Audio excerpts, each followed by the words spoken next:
Welcome to the 11th edition of American Sunlight News and Literature. We're glad to be back after a long spring and summer respite.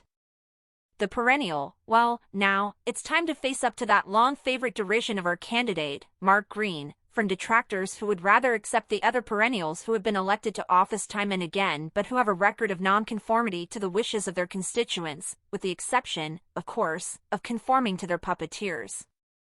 You see, there is no law nor could there be a law, constitutionally, that prohibits a candidate from running for office again just because he lost a couple of races or more, nor is losing a race necessarily a denigration of the principles that best define our nation.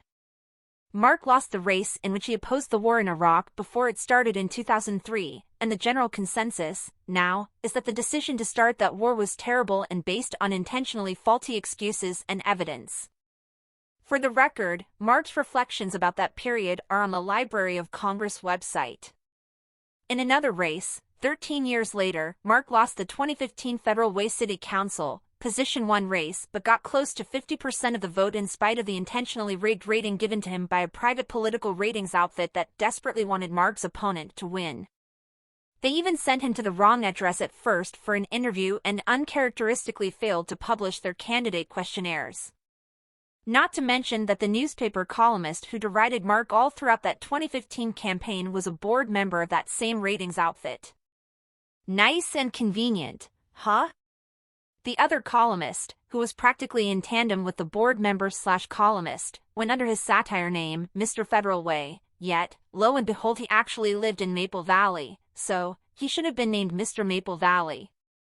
His cartoon caricature was a laughable facade since his real personal characteristics were anything but what the caricature represented.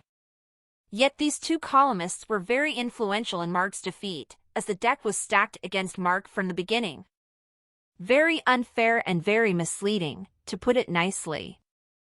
Indeed, there are many ways for the powers that be to get you to vote the way they would like, and calling somebody a perennial is one of the easiest ways.